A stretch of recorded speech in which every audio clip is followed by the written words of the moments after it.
How does a personality develop? Well, according to Sigmund Freud, our childhood is responsible for that. Freud said children go through series of psychosexual stages that ultimately lead to the development of their adult personality. There are 5 stages and we are going to discuss those stages in today's video. The first stage is the oral stage, which happens between the age of 0 and 1, in which the primary source of interaction for a child is through mouth. The child derives pleasure out of oral stimulation.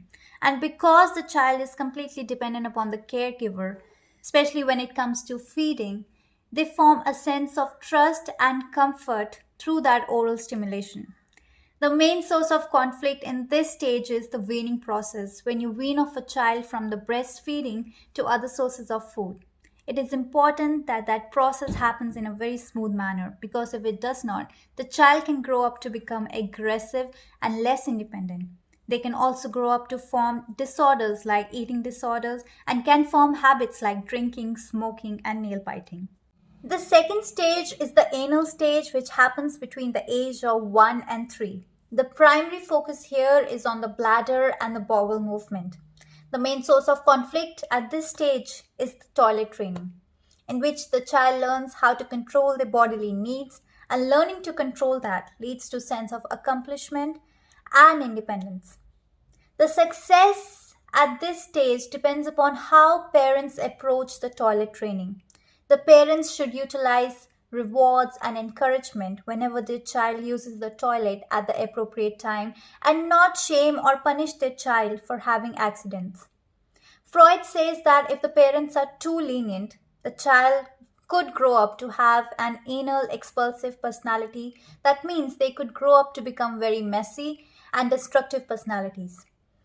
On the other hand, if the parents are too strict and they start the toilet training too early, the child could grow up to have anal retentive personality. That means they could become too strict, too orderly, and too obsessive when they grow up.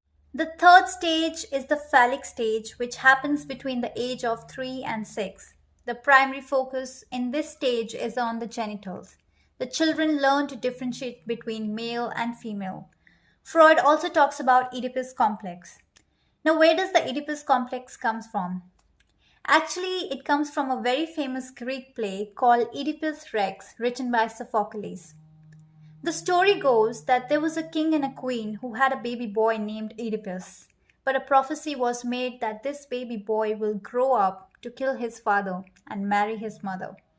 To avoid this tragic consequence, the king orders one of his servants to kill the baby boy, but instead of killing him, the servant gives that baby boy to a shepherd, who further gives him to another king and queen. When Oedipus grows up, the same prophecy was narrated to him that he will one day kill his father and marry his mother. So he leaves that kingdom and comes back to his original kingdom, kills the king and marries the queen, not knowing that they were his biological parents. Hence, the prophecy comes true.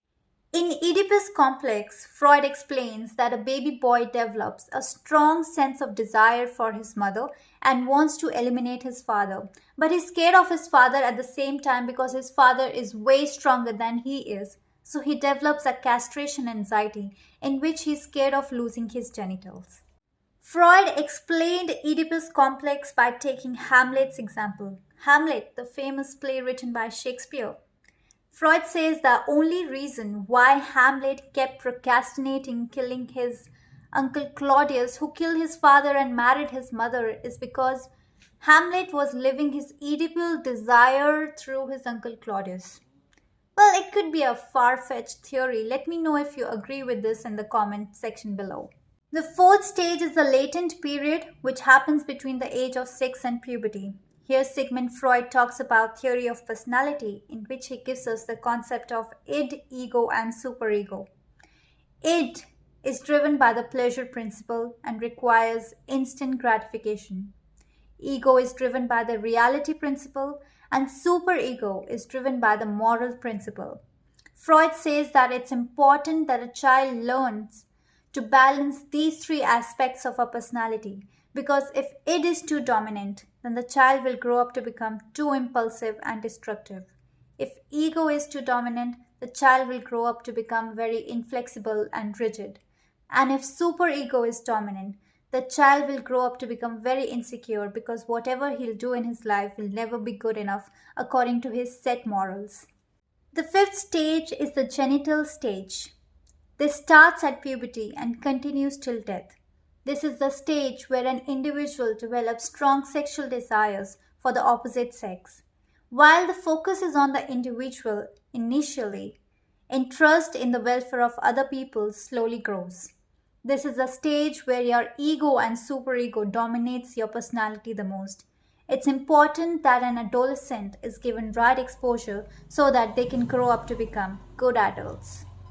With this, we have come to the end of our video. I hope you all enjoyed it. Please don't forget to leave a like and a comment below.